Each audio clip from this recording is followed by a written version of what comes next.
Salam sejahtera, salam persekutuan dalam kasih Tuhan Yesus Kristus. Hanya oleh karena kemurahan Tuhan kita kembali berjumpa melalui channel NCM ini. Saya adalah Pendeta Walman Tobing dari Pekanbaru Riau. Dan dalam kesempatan ini kembali kami akan menyampaikan kebenaran firman Tuhan untuk semakin meneguhkan, menguatkan kita untuk tetap hidup di dalam rencana dan kehendak Tuhan yang ada di dalam Tuhan Yesus Kristus. Tema yang akan saya sampaikan kali ini adalah tentang amanat agung Tuhan Yesus Kristus. Semua orang Kristen, baik itu pendeta, penatua, pelayan-pelayan, sampai kepada semua umat Tuhan, tentu tidak asing dengan amanat agung Tuhan Yesus Kristus. Dan kali ini kami akan kembali menyampaikan dan mengingatkan kita, bahkan kami rindu melalui apa yang kami sampaikan ini akan semakin membuat kita lebih lagi mengerti dan kita akan menghidupi amanat agung Tuhan Yesus Kristus.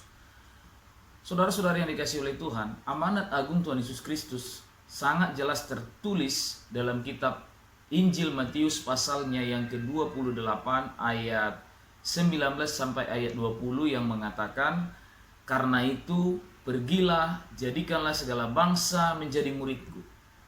Baptislah mereka dalam nama Bapa dan Anak dan Roh Kudus, dan ajarlah mereka melakukan segala sesuatu yang telah kuperintahkan kepadamu, dan ketahuilah aku menyertai kamu senantiasa sampai kepada akhir zaman." Berbicara tentang amanat agung Tuhan Yesus Kristus, ini adalah pesan terakhir sebelum Yesus akan kembali ke sorga, meninggalkan murid-muridnya, dan kemudian murid-muridnya lah yang akan melanjutkan kembali pelayanan pekerjaan Tuhan di dunia ini. Karena itu pesan yang sangat penting sudah disampaikan oleh Tuhan Yesus Kristus, apa yang harus dilakukan, dikerjakan oleh para rasulnya setelah dia terangkat ke sorga. Dan pesan itulah yang disebut sebagai amanat agung Tuhan Yesus Kristus. Nah, saudara-saudara di dalam Tuhan, amanat agung ini kalau kita mau perhatikan dengan sungguh-sungguh, ini adalah merupakan rencana Tuhan dan kehendak Tuhan. Bahkan di dalam amanat agung ini kita mengerti betapa Tuhan peduli kepada semua orang, betapa Tuhan ingin supaya semua orang memperoleh keselamatan, memperoleh hidup yang kekal. Karena itu isi daripada amanat agung ini adalah merupakan hal yang sangat perlu untuk terus diterapkan oleh gereja Tuhan dari generasi kepada generasi. Dan tentunya itu juga terjadi sampai saat ini di dunia ini. Nah, kita akan melihat bahwa amanat agung intinya adalah menjadikan segala bangsa menjadi murid Tuhan Yesus Kristus. Nah, untuk menjadi murid, di situ Tuhan Yesus mengatakan, baptislah mereka dalam nama Bapa dan Anak dan Roh Kudus. Artinya syarat pertama yang harus dipenuhi untuk bisa menjadi murid Yesus Kristus adalah dibaptis. Nah, setelah dibaptis, baru nanti dikatakan diajar. Karena ayat itu mengatakan, ajarlah mereka melakukan segala sesuatu yang telah kuperintahkan kepadamu.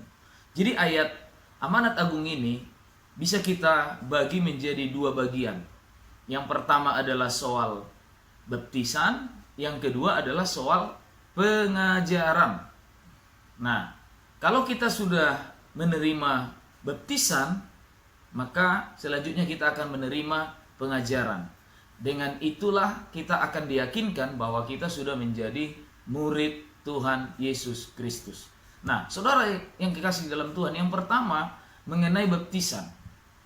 Baptisan adalah untuk kita bisa menyatu dengan kematian dan kebangkitan Tuhan. Itu sebenarnya tujuan daripada baptisan itu. Artinya orang yang dibaptis adalah orang yang percaya dan menerima Tuhan Yesus Kristus. Kemudian setelah dia percaya, menerima, dia ingin mengalami, menyatu dengan kematian dan kebangkitan Tuhan Yesus Kristus. Kita tahu bahwa kematian dan kebangkitan Tuhan Yesus adalah untuk menanggung segala dosa, menebus segala dosa, menghapus segala dosa kita. Dan kebangkitannya adalah untuk mengalahkan maut, sehingga kita yang percaya, menerima, mengalami kematian, kebangkitan Tuhan, dosa kita dihapus, diampuni, dan maut pun tidak berkuasa lagi di dalam tubuh kita. Itulah sebabnya pemberitaan Injil disebut sebagai kabar baik, karena di dalamnya kuasa dosa dikalahkan dan kuasa maut juga dikalahkan di dalam kematian, kebangkitan Tuhan Yesus Kristus. Nah, kalau kita memperhatikan ayat-ayat di dalam firman Tuhan, di dalam Alkitab, ada 3 hal yang menjadi makna daripada baptisan. Yang pertama, makna daripada baptisan adalah untuk menerima pengampunan dosa. Kalau kita baca Kisah Rasul pasalnya yang kedua, ayat 38, di situ dengan jelas dikatakan, bertobatlah dan hendaklah kamu masing-masing memberi dirimu dibaptis dalam nama Yesus untuk pengampunan dosamu. Hal yang sama dikatakan oleh Yohanes Pembaptis dalam kitab Markus pasal 1. Kalau kita baca mulai dari ayat 3 dengan jelas, di situ dikatakan, bertobatlah dan hendaklah kamu masing-masing memberi dirimu dibaptis dan Allah akan mengampuni segala dosamu.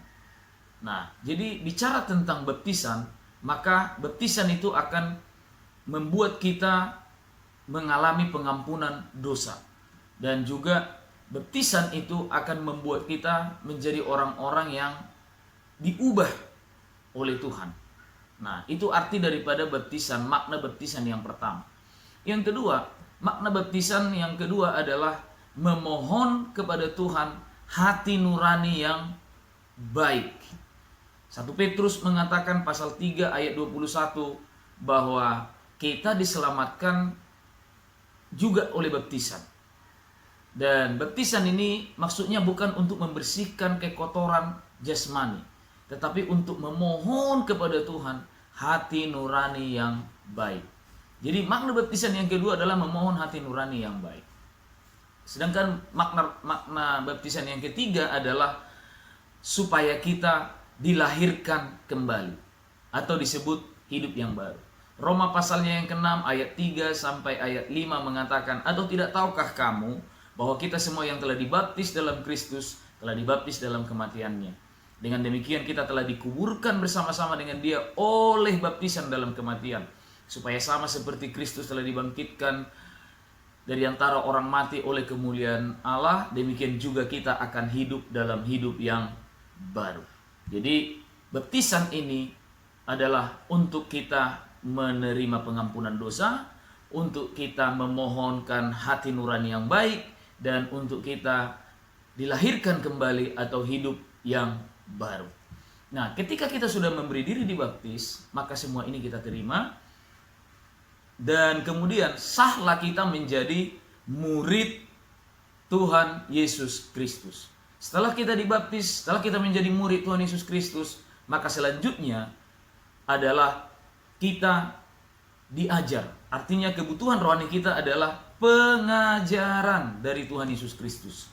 Nah, pengajaran ini sangat penting juga untuk kita terima, karena melalui pengajaran ini kita akan bertumbuh di dalam kehidupan iman kita, bertumbuh di dalam pengharapan kita, bertumbuh di dalam kasih kita kepada Tuhan dan kepada sesama.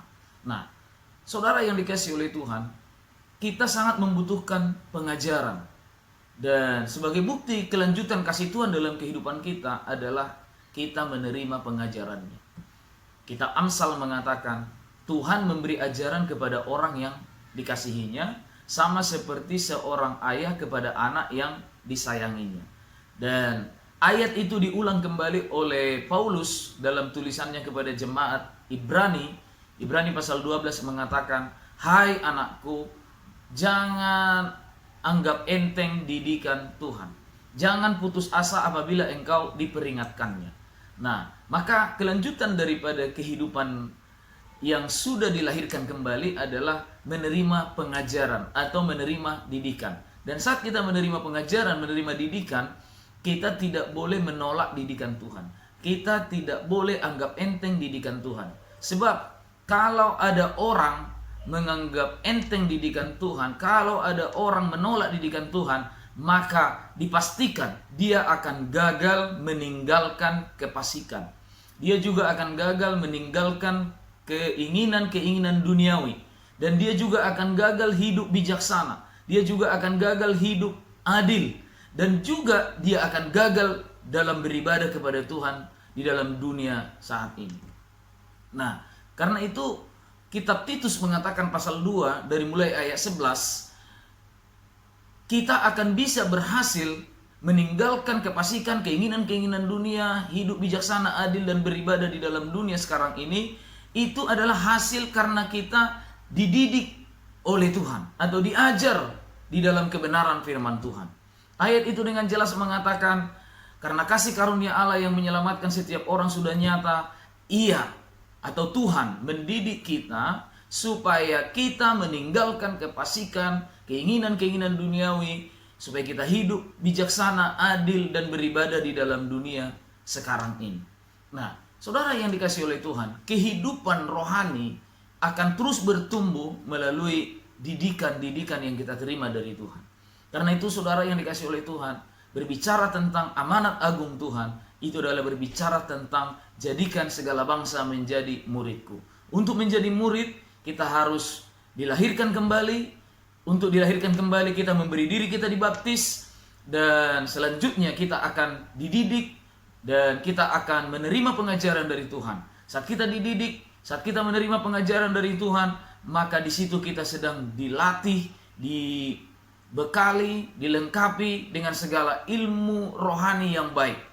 Artinya kita akan menjadi orang-orang yang penuh dengan hikmat dan kebijaksanaan yang dari Tuhan kita Yesus Kristus. Sehingga ketika kita menghadapi dengan banyak kesulitan-kesulitan dalam kehidupan di dunia ini, melalui hikmat Tuhan, melalui pengertian yang sudah kita terima dari Tuhan, akan membuat kita bisa melewati semua dan tetap di dalam iman, di dalam pengharapan, di dalam kasih kepada Tuhan.